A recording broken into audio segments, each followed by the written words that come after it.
Hey, good morning. Welcome to Daily Habit Day 35. I hope that your morning is going wonderful. Uh, I was up early this morning. I had to go run an errand. There's a store that was actually open at 6 a.m., but I was only able to get there at 6:30. And the moon was out, a solid white, beautiful moon.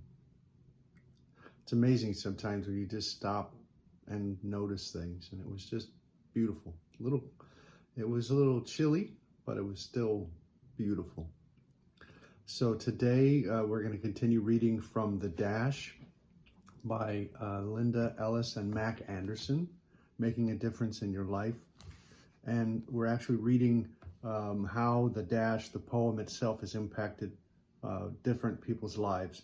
And today's story is by John F. Pilgrim. It says, "Words worth their weight in gold." So I think it'll be a good read. And if we have more time, we may go into a second one. If not, we'll stop with the first one.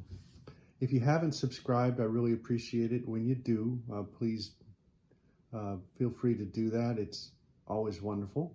I have playlists so far that I've put together in the 35 days that I've been starting out in this enterprise. I am new to this, so please feel free to comment. Anything that resonates with you, any ideas that come to you, just let me know. I love reading the comments. The playlist I have right now is The Dash that we've been building. And then prior to that, we had a book that we read by Brad Stulberg about change, about rugged flexibility. I think that's also a good one to refer to. And then prior to that, we were reading from a book called Holy Moments, which was also really interesting and has some really good tidbits, I think, in terms of our approach. It doesn't have to be giant leaps, but consistent small steps.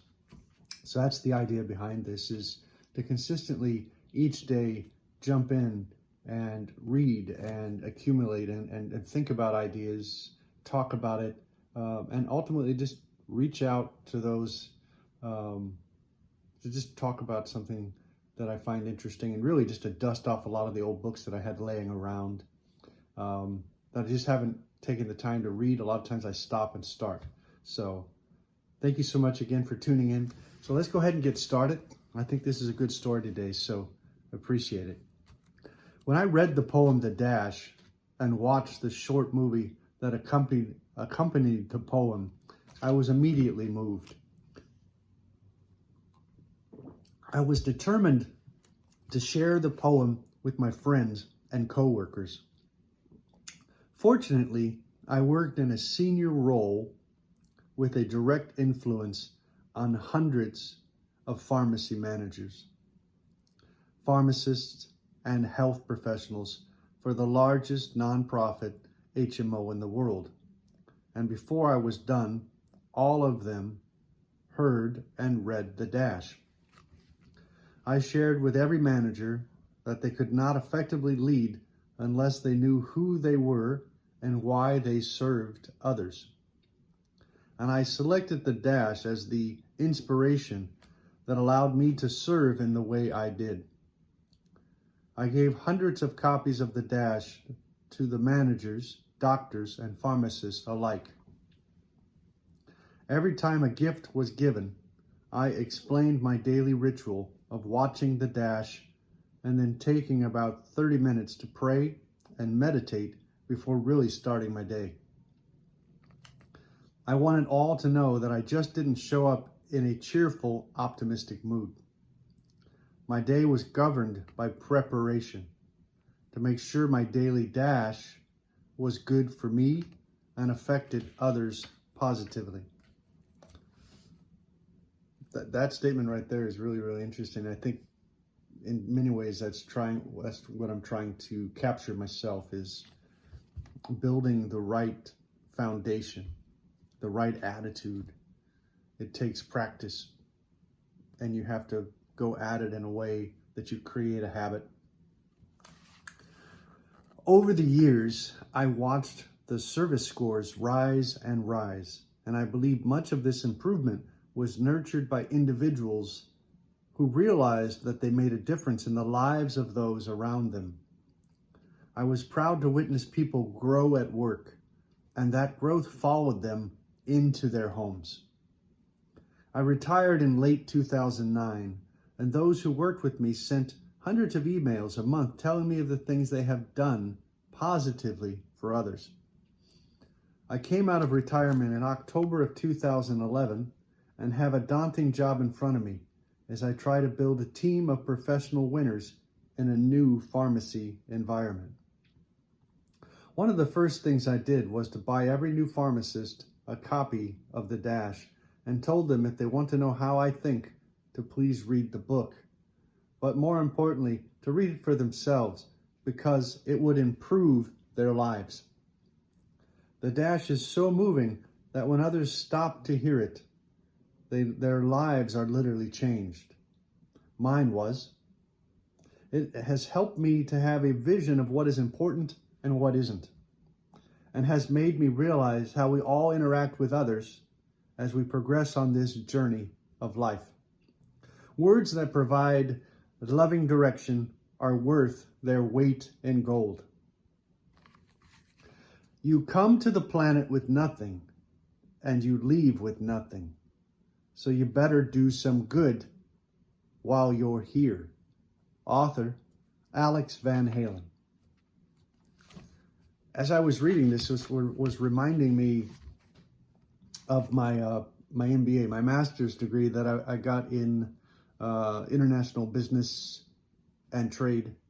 I think that's the focus. I would just say international business from Indiana Wesleyan University, and there's a sense that when you lead, you have to be a servant leader, and I think that was a shift in thinking in terms of the literature and the books that had been written. And so often I think if you set the right foundation, you can be that leader in an organization